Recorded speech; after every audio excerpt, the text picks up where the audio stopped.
नमस्कार दोस्तों, कैसे हो आप। क्या आपने डीमार्ट का नाम सुना है? क्या आपने हल्दीराम का नाम सुना है? क्या आपने लेंसकार्ट का नाम सुना है? क्या आपने ओयो का नाम सुना है? क्या आपने फ्लिपकार्ट का नाम सुना है? क्या आपने मिंत्रा का नाम सुना है? तो दोस्तों, आप सोच रहे होगे यार क्या फालतू का क्वेश्चन पूछ रहे हो, इसको तो, इन नामों को तो कौन नहीं जानता। जी हाँ दोस्तों, मैं यही बताने वाला हूँ आपको कि आपने ये नाम सुने हैं, आप इन सब नामों को जानते हो और इनमें से कहीं ना कहीं कोई प्लेटफॉर्म या कोई बिजनेस या कोई अपॉर्चुनिटी हम सब ने इस्तेमाल किया है इन प्रोडक्ट्स का या इन चीज़ों का। तो दोस्तों, इन सब में क्या कॉमन है?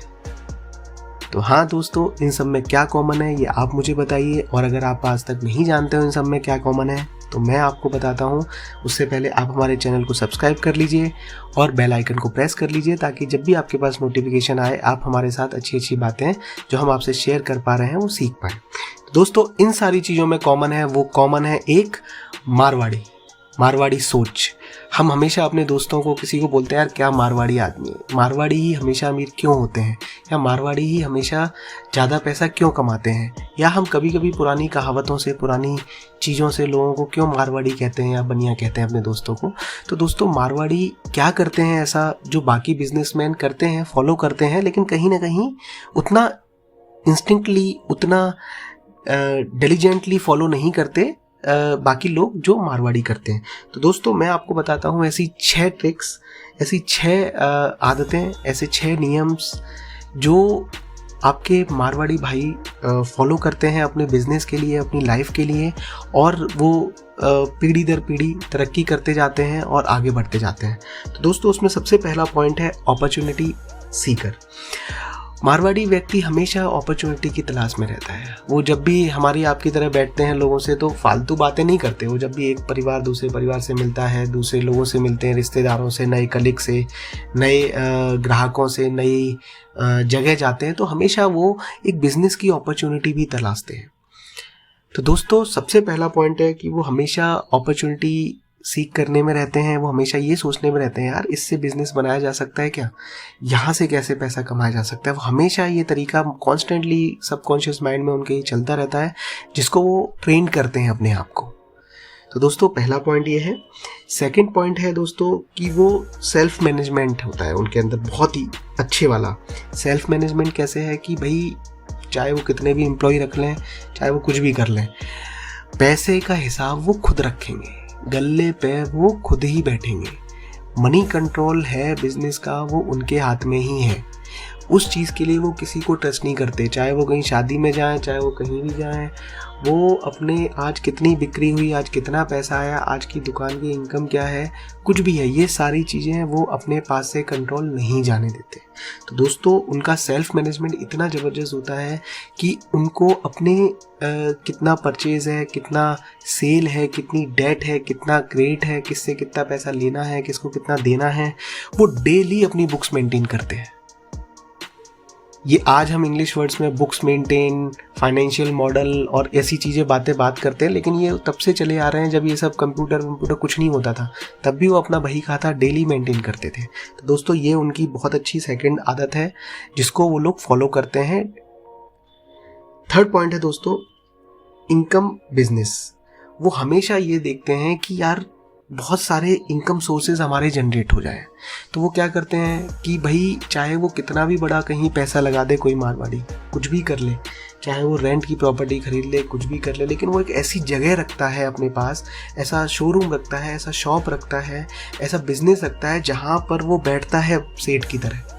भाई उसको बैठने के लिए एक जगह चाहिए, वहाँ से वो सारी चीज़ें कंट्रोल करता है। वो हमेशा ये चीज़ देखता है कि भाई मैं एक बिज़नेस पे डिपेंड ना रहूँ।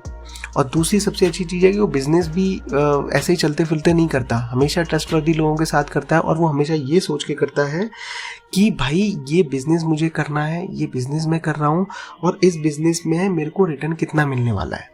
तो आप देखोगे कि वो कभी भी कोई फालतू चीज़ों पे खर्चे नहीं करते, सिंपल कपड़े पहनते हैं और पैसे को नॉर्मल जो मेटलिस्टिक चीज़ें ना उनको खरीदने की जगह वो गोल्ड, सिल्वर, प्रॉपर्टी, इन चीज़ों में निवेश करते हैं, इन चीज़ों में इन्वेस्ट करते हैं। हम क्या करते हैं, हमारी तनख्वाह 2 लाख रुपए है, मैं बार बार कहता हूँ हम 1.5 लाख रुपए का आईफोन खरीद रहे हैं।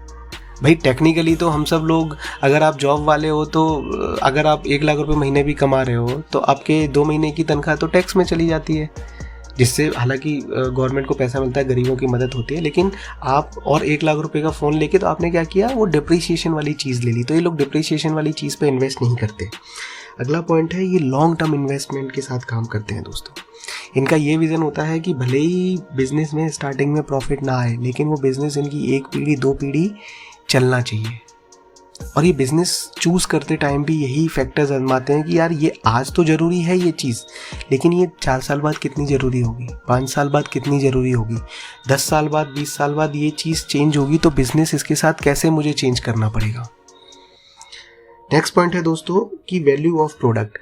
ये जो असली कीमत होती है, मतलब आपने भी बहुत सारे दोस्त देखे होंगे आपके ऐसे होंगे कि जो कहते होंगे यार ये चीज़ बहुत महंगी है। महंगी इन द सेंस कि प्रोडक्ट की वैल्यू होनी चाहिए कि आपका काम उससे हो रहा है और उसमें कितना पैसा खर्च हो रहा है, ये चीज़ का बहुत बड़ा। आप अगर 5,000 के जूते ले आओ, बोलेगा यार कि तुम सर पे पहनोगे क्या इनको, क्या 5,000 है, जब मेरा 500 रुपये में काम चल सकता है तो 5,000 की चीज़ क्यों लूँ।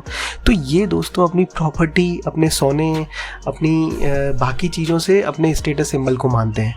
ये मेटेरियलिस्टिक चीज़ों से स्टेटस सिंबल को नहीं मानते कि मैंने 20,000 का जूता पहन लिया, मैंने 5 लाख रुपए का फ़ोन ले लिया, मैंने 25 लाख रुपए की बाइक ले ली। ये सब एक मिडिल क्लास और उससे अपर मिडिल क्लास के लोग नहीं हैं। ये उन लोगों के काम है जिनके पास पैसा खर्च करने का तरीका ही नहीं है कोई। तो ये लोग बहुत फोकस्ड होते हैं कि वैल्यू ऑफ प्रोडक्ट, जो भी उसकी प्रोडक्ट की वैल्यू होती है, खुद एनालिसिस करते हैं और इनको सही लगती है तो ही उतना पैसा खर्च करते हैं। नेक्स्ट पॉइंट है दोस्तों कॉस्ट कंट्रोल। ये अपने खर्चों को बहुत ही मिनिमाइज रखते हैं और बहुत ही उसको कंट्रोल रखते हैं। ये फालतू खर्चा नहीं करते हैं और इनके घर में भी, एक तो ये अपने पैसे को पड़े नहीं रहने देते। इनके घर में अगर कुछ पैसे भी पड़े हैं तो उसको ये इंटरेस्ट पे दे देते हैं। और ये ऐसे लोग हैं कि जो अपने रिश्तेदारों से भी इंटरेस्ट वसूल कर लेते हैं और इनके रिश्तेदार खुशी खुशी इंटरेस्ट पे पैसा लेते भी हैं इनसे और वो पैसा वापस भी कर देते हैं। ये इनकी कम्युनिटी का कल्चर है। अपने यहाँ बाकी जनरली क्या होता है कि कोई पैसे भी आपका रिश्तेदार ले जाएगा तो वो फ़ोन ही बंद कर देगा और अल्टीमेटली वो पैसे तो आएंगे नहीं और रिलेशन ख़त्म होगा। लेकिन ये लोग क्या है कि पैसे भी ले जाते हैं, उस पैसे को वापस भी करते हैं, किसी और की मदद होगी उसको भी ब्याज पे पैसे देते हैं।